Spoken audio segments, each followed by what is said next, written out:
Fala, meu amigo, minha amiga advogada. Nesse episódio nós falamos sobre um assunto que está super em alta. Se você não está sabendo, o avanço do relatório OCDE e as questões relacionadas à OAB, principalmente, qual seria o impacto. Se você não está sabendo sobre esse assunto, primeiro, assista um pouquinho, entenda. Trouxemos alguns especialistas para falar sobre essa matéria aqui e está bem legal o episódio, porque tem vários pontos que estão relacionados com a OAB e que isso pode, de alguma forma, impactar na sua advocacia ou a forma como você entende hoje a aplicação do direito. Então dá uma olhadinha, depois deixa os comentários para a gente, nos diga se fez sentido para você.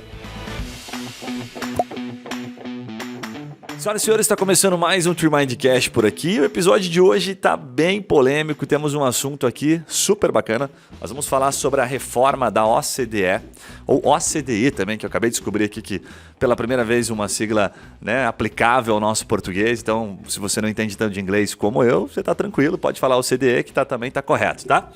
E vamos falar principalmente como é que pode implicar na advocacia, que mudanças que a gente, se a gente, né, se adaptar a isso. Estou com dois experts aqui, a gente vai destrinchar um pouquinho esse assunto. Quais seriam os impactos? Vamos tentar distrair aqui um pouquinho dessas informações, principalmente sobre o relatório e essa possibilidade de inviabilização da OAB. E depois, no segundo bloco, se der tempo a gente falar aqui um pouquinho, vamos falar sobre a aplicação na prática. Será que, se a gente se adaptar a isso, geraria mais negócio? Porque a gente gosta muito, o Matheus já está acostumado, a gente gosta de falar de negócio aqui, Rodrigo. Então, é negócio, é marketing, como é que a gente faz o advogado vender mais, né? Ter mais sucesso na advocacia. Então, a gente vai falar um pouquinho, vamos tentar fazer um paralelo aqui sobre a aplicação, caso isso avance, certo? Então, para falar desse assunto aqui, estou com dois experts. Estou com o Rodrigo Marcial, ele é sócio-diretor da MedHealth, Planos de Saúde, fundador da MedBook Technology, professor de Ciências Econômicas e Jurídicas na FAI. Então, para quem não é daqui, a FAI é super respeitada, uma instituição super legal. E na ESIC Internacional. E agora, como estamos gravando no futuro, né, nesse momento que estamos gravando, ele é pré-candidato, mas você que está ouvindo o podcast, ele já é candidato oficialmente a deputado federal. E também é primeiro suplente do vereador de Curitiba. Cara, quase meia hora para falar da tua bio aqui. Rodrigo, obrigado por ter aceito o nosso convite aí, cara. Sou eu que agradeço, é um prazer estar aqui com vocês. Espero poder compartilhar um pouco desse assunto que é tão importante e que está super em voga, especialmente para quem é advogado. Eu tive o prazer de falar um pouco sobre essas matérias da OCDE, com um foco um pouco mais relacionado ao que é e como funciona em algumas disciplinas que eu lecionei ao longo dos últimos anos, tanto Sistema Financeiro Internacional quanto Direito Internacional, e espero poder contribuir um pouco com o assunto hoje. Porra, legal. E o Matheus não deixou de perceber que o cara tá com uma gravata laranja, certo? Isso já é uma gravata que demonstra a sua posição. Né? Já veio declarado. Muito bom, seja bem-vindo. No final a gente começa a pedir votos, tal, tem aquela parte que a gente pede os votos para ele, né? E depois pedimos alguma coisa também, troca, sei lá, pelo menos uma cesta básica, uns microfones novos aqui pro podcast. E também estamos com o Matheus Aguirre, que já é nosso sócio aqui, o cara é de casa, né? O Matheus, para quem não conhece, é figurinha carimbada, o cara que está à frente da Zeno, gestão jurídica. Então, se você não conhece, você está muito atrasado, você tem que entrar no site da Zeno, está super legal. Matheus, como sempre, muito bem-vindo. Obrigado, tamo junto, Gui. Legal. Galera, vamos entrar direto no papo aqui, e aí nós vamos destrinchando um pouquinho, depois pegar um pouquinho até o contexto da história do Rodrigo, que eu acho que o Rodrigo tem muito para contribuir, principalmente como professor da FAI aqui, né? Um cara expert nesse assunto. Rodrigo, para quem não entende nada, o que é esse tal do OCDE? De onde que surgiu isso aí? Dá um contexto para a gente ficar na mesma página, por favor. O chavão clássico que todo mundo fala é que a OCDE é o clube dos ricos, é o clube que congrega os principais países do mundo, as principais economias do mundo. Se você juntar só os membros da OCDE, você vai ter cerca de 60% do PIB global e 80% do comércio global internacional. Caraca. Se você juntar os parceiros, aqueles países que já têm alguma proximidade ao OCDE, mas ainda não são membros definitivos, essas cifras aumentam mais ainda. A porcentagem do PIB global chega perto dos 70%. E são aqueles países, portanto, que têm recursos para distribuir ao resto do mundo como investimentos e buscam justamente essas oportunidades de investimentos. Então, em poucas palavras, eu diria que isso aí é a OCDE. Ô, cara, imponente. Por isso que os caras não chamaram nós, Matheus. São os caras que tem mais dinheiro. Só os fudidos aqui. E o Brasil é um desses parceiros que você falou? O Brasil, surpreendentemente, é um dos maiores parceiros da OCDE. Não no sentido de ser uma das maiores economias, mas no sentido, também é uma das maiores economias, mas no sentido de já ter uma maior interligação com a OCDE. Ele, desde 96 faz essa aproximação à Organização de Cooperação e Desenvolvimento Econômico, que é a sigla em português, para justamente tentar trazer essas inovações institucionais, tentar estar bem vestido, com uma boa maquiagem, para atrair esses investimentos estrangeiros também. Tá. Legal. Matheus, as suas palavras aí, complementando como advogado, representando a classe dos advogados, é isso aí? Tem mais alguma... a seu entendimento? Cara, eu vou deixar claro que eu não sou advogado há muito tempo, né? Eu sou empreendedor hoje. Não tenho doutorado aqui para falar do assunto. O pouco que eu sei é mais ou menos isso. O que chegou para mim quando começou esse buchicho de OCDE que acabar com a OAB, a gente foi se atualizar, né?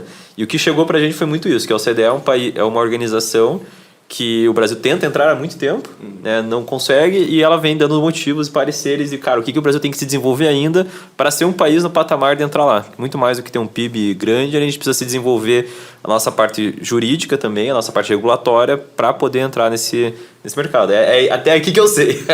Boa. Mas aí vem aquela pergunta de leigo, né? Onde é que entra a OAB nessa história aí, Rodrigo? E eu tô curioso também para entender isso. A OAB, na verdade, é uma pequena parcela da grande discussão que tem que ocorrer, de mudanças estruturais enormes que tem que ser aprovadas pelo próprio Congresso brasileiro, não somente pelo governo federal. E, entre elas, existe uma discussão acerca da Ordem dos Advogados do Brasil ter um tratamento diferenciado entre os advogados nacionais e advogados estrangeiros e uma eventual reciprocidade dos países que já são membros da OCDE com o tratamento que eles recebem fora do país. E foi aventado, foi colocado como uma possibilidade, como uma potencial necessidade, não como algo que estava sendo imposto pela OCDE, a necessidade de justamente modificar as regras de como funciona a admissão de advogados aqui no Brasil.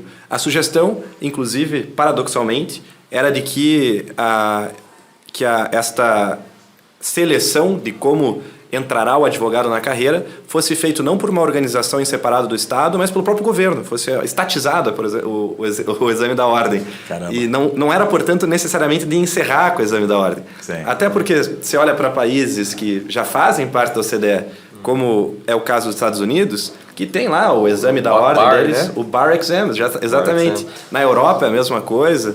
E isso foi uma coisa que eu vi muito advogado no Instagram, Twitter xingando, falando, pô, esses países ricos querem que acabe com o exame da ordem aqui, mas lá no estrangeiro eles têm, né? Por que a gente não vai ter, eles têm. Então, na verdade, eles não querem acabar com o exame. Não, e primeiro que não é uma imposição, e como eu disse, isso aí é um assunto, uma filigrana de um monte de mudanças que teriam que ocorrer no país. Pra vocês terem ideia, são, acho que 250, posso estar errado no número exatamente, instrumentos legais que o Brasil tem que aderir para fazer parte efetivamente, ou melhor, para cumprir com os requisitos necessários para que ingresse na OCDE.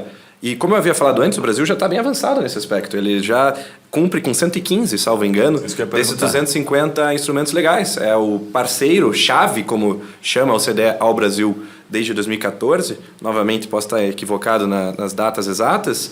E o Brasil é o que mais tem desses instrumentos legais já aprovados. E, eventualmente, uma apresentação à OCDE para que não se extingua a Ordem dos Advogados ou que a reforma se dê de outra forma, porque eu concordo até que tem que existir algumas mudanças, algumas reformas dentro da Ordem dos Advogados, e isso pode soar bem para esse ingresso na OCDE, independentemente das demais discussões que ocorrem. Então, não é uma exigência, não é um... Eu estou com um revólver na cabeça do governo para acabar com a B, porque é isso que está chegando para os advogados. Dos 115, dos 135 que faltam para os 250, um deles não é esse, de não, deixa de existir, tá bom, ok. A gente... É uma premissa básica, né? E eu vou falar, eu aprofundei meus estudos sobre a OCDE em particular, né? Porque nos cursos de Direito Internacional, por exemplo, a gente acaba abordando mais convenções internacionais e organizações internacionais, como funcionam, das convenções multilaterais, bilaterais, enfim, assuntos mais acadêmicos, assim. Deu uma aprofundada, fui buscar os documentos, né, da OCDE sobre o Brasil.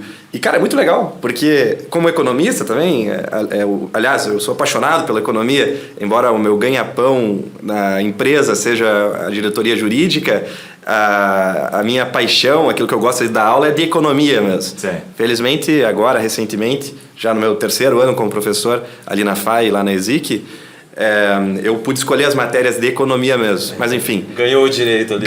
Passou o estágio probatório, passei. Recruta mais. Legal. Pô, cara, pena Parabéns. que eu já tava pensando aqui, Matheus, já tava visualizando aqui as passeatas para OAB, eu já tava pensando em prospectar cliente lá, na Cândido Abreu. eu já ia estar lá soltando cartãozinho. Não, é isso aí, vamos manter o AB, também sou a favor, tá aqui meu cartão. Mas, Rodrigo, uma curiosidade. Por que voltou? Me parece assim, me corrija se eu estiver errado, que eu faço o papel do leigo. O CDE... questões antigas. O Brasil já deve estar discutindo isso há muito tempo. Talvez a gente que não estude, né, a economia como você estuda, os aspectos econômicos, fique um pouquinho por fora. Por que voltou à tona agora? Ou sempre esteve à tona? Ou nesse momento que está voltando? E como é que existe esse próximo passo? O que é o próximo passo, um avanço? Tem a ver com a questão política também muito diretamente, assim ou não? Olha, 100%. Tá. Tem 100% a ver com a configuração atual do governo. Boa. Se você olhar a aproximação do Brasil da OCDE, ela já aconteceu num governo que já tinha uma visão de ampliar seus mercados. Aliás, é importante frisar, o que a OCDE defende? Tá. Ela defende democracia, livre mercado e direitos humanos. É para isso que ela existe. Só esses três. Esse é o foco. É claro que para você atingir isso...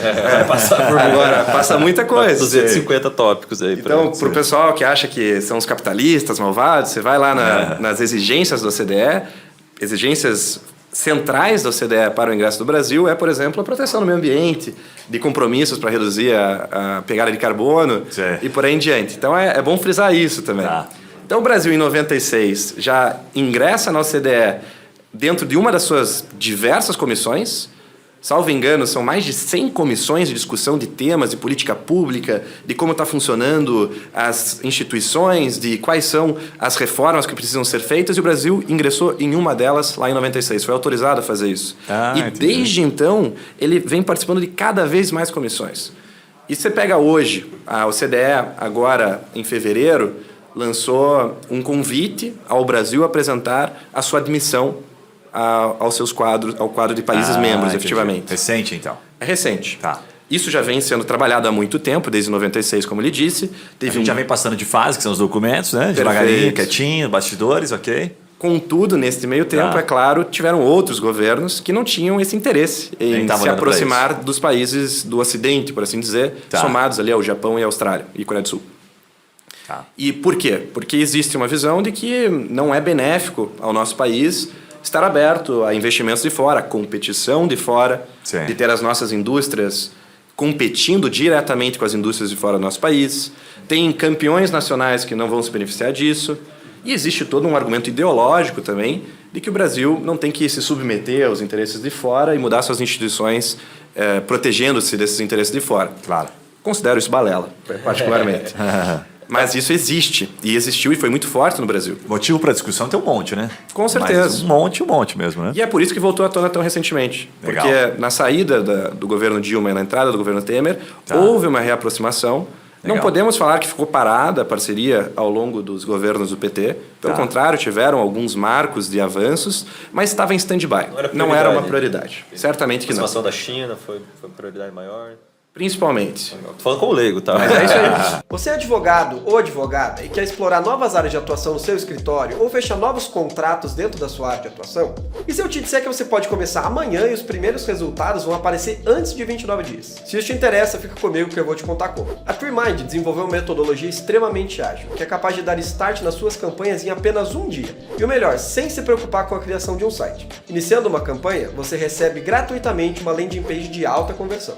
Tudo que você precisa fazer é escolher entre uma de nossas landing pages, definir seu orçamento e escolher o tempo pelo qual você quer anunciar. Tendo isso feito, sua campanha vai pro ar em 24 horas. Se você ficou interessado e quer fazer um teste gratuito de 30 dias, clique em Saiba Mais e fale com um de nossos especialistas. Sabe quando eu estava estudando um pouquinho aqui, eu fiz meio que um paralelo assim com o ISD, né? Mais um nível país, assim, né? Nível mundial. Fala assim, não, isso aqui é outra pegada. Mas, no final, são formas de você, entendi. SG agora, quando você fala SG, fica fácil para advogado, né? Tá na boca de todo advogado. Tá na boca de todo advogado. Então tá mais fácil. Cara, isso aqui é outro nível do SG, tá? Mas daí é nível país. Nível país. Agora, deixa eu te perguntar. Você como uma referência, né, na questão jurídica, e aí, tratando um pouquinho da OAB, para a gente tratar um pouco mais dentro de casa, assim, né? Tem algumas questões polêmicas, por exemplo, fim da obrigatoriedade da inscrição na OAB, né? Para exercício da advocacia. E essas outras questões. Como é que é a tua percepção, certo? Sobre esses pontos aqui, para que a gente possa avançar um pouquinho. Polêmica, hein? Quer ver o circo pegar fogo. Quer ver o circo pegar fogo. Você como deputado federal, apoia... Olha, eu vou lhe falar uma coisa. Eu não acho certo que advogado de início de carreira tenha que pagar a OAB, embora tenha um desconto, ele não é suficiente, porque nós temos um mercado que está saturado de advogados, de juristas, Sim. E é muito difícil arcar com os custos de advogados para muita gente aí no Brasil afora. Vou te comprar, fiz um levantamento lá na Zenda, tem muito advogado recém-formado que trabalha fora de funções jurídicas, né, como atendimento, vendas, coisas assim. E, cara, 56, 57%, não lembro quantos, estavam com a OAB atrasada. Não estavam pagando a OAB deles. Porque, cara, para um cara em começo de carreira é pesado pra cacete. R$900 por mês, imagina, por ano. E daí ser executado por isso, ainda vai ter que fazer os processos gratuitamente para se proteger. A gente ficou sabendo porque já chegou as cartinhas de notificação para eles, cara, sua OAB está atrasada, não sei o que e tal. E chegou para todo mundo de uma leva só, assim. Dito isso, eu entendo que talvez seja importante, sim, pensarmos em uma reforma. Até porque a OAB, ela acumula tanto a função de um conselho que estaria defendendo os interesses dos advogados, quanto de um, talvez, sindicato, não necessariamente só a função de regulação do que o advogado tem ou não que fazer, como defesa dos interesses dos advogados. Existe um conflito de interesses aí. Sim. Uma coisa é regular o que o advogado faz e deveria fazer. Um código de ética, por exemplo. Outra coisa é você defender os interesses dos advogados perante o governo e tentar, como classe, almejar algo a mais. Então, eu acho que essa configuração sui generis que a OAB tem hoje, ela prejudica até a legitimidade da própria OAB. Claro. E dá para adicionar ainda também funções de autarquia. Funções de autarquia. E de fiscalização do próprio governo, porque ela carrega muitas funções que envolvem defesa da democracia.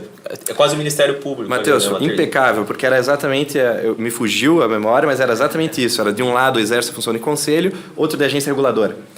Por um lado, como agência reguladora, protegendo os seus consumidores, né, do serviço advocatício, e por outro, fazendo o papel de defesa da própria classe. Como é que você defende o advogado e o cliente do advogado simultaneamente? Não faz sentido.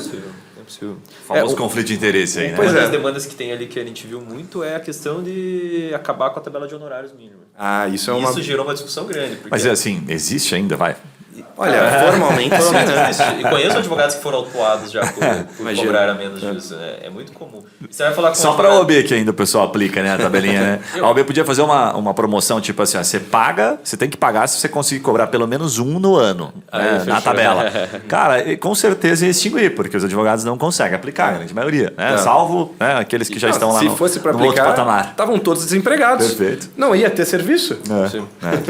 E era esse o ponto que estavam discutindo muito forte, assim, porque isso não é... Você que é economista, quanto que isso entra em concorrência desleal, cartel? Qual que é a diferença da OAB poder colocar um preço mínimo para os consumidores e outros profissionais não poderem fazer isso? Não houve uma autuação agora do CAD?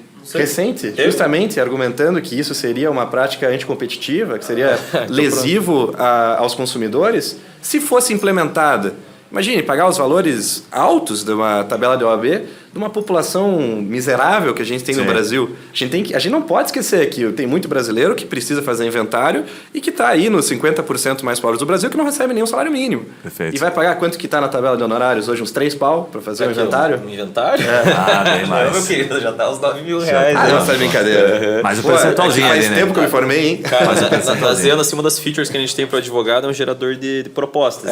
E a gente, quando montou esse gerador de propostas, que a ideia era tipo, que trouxesse o preço pronto, porque o advogado sabe precificar. O que a gente fez? Pegou a tabela da OAB do Brasil inteiro, fez uma média e colocou lá. E os advogados, passou um mês, que eles vieram falar pra gente? Cara, os preços que vocês estão colocando lá é ridículo. Porque ele mostrou pra ele, tô fazendo inventário de uma família que tem uma casinha de 200 mil, você quer que eu cobre 10 pau dela? Esse é o preço sugerido. A gente teve que desligar essa função, né? Agora está trabalhando de puxar o preço que eles praticam para depois jogar uma sugestão de preço, né, com base no mercado. E tipo, a diferença está sendo gigantesca. Os caras cobram R$1.000, R$2.000 e a OAB que cobre R$9.000. Rodrigo, mas depende do que você tem lá para inventariar, a gente faz um preço especial para você, viu? O seu vai ser caro. O preço está sempre o seu de vai ser acordo caro. com o patrimônio. Cara, mas tem um ponto legal que eu acho que você tem mais propriedade até para falar. Eu vi esses tempos, e não lembro dos detalhes exatamente, mas lembro claramente da informação que a OAB é uma das instituições mais ricas, até inclusive no sentido de caixa do país, né? Como entidade, assim, era uma das mais relevantes. E isso, por si só, a gente já sabe, isso gera muito poder, né? Dinheiro gera poder e tal, e aí a complexidade de a gente conseguir fazer mudar alguma coisa. Isso procede, de fato, a OAB, ela é tão gigantesca em todos os aspectos, assim? Ela é muito grande, ela é muito forte. Existe uma contribuição obrigatória. Para você exercer a profissão, você tem que pagar. A gente está falando de mais de 1 milhão de advogados. 1 milhão e 200 mil advogados 1 milhão e 200 mil advogados ativos pagando necessariamente. É a mesma coisa que acontecia quando tinha imposto sindical. Tá, o que? Milão? Tá Milão? Vamos fazer a conta. Próximo aqui. a isso. Quase isso. Com desconto, próximo a isso.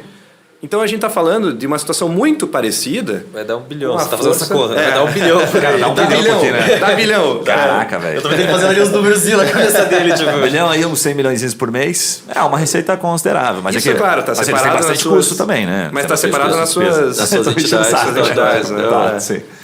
O que eu ia dizer, que se aproxima muito do que existia com os impostos sindicais. Sim. Com o imposto sindical.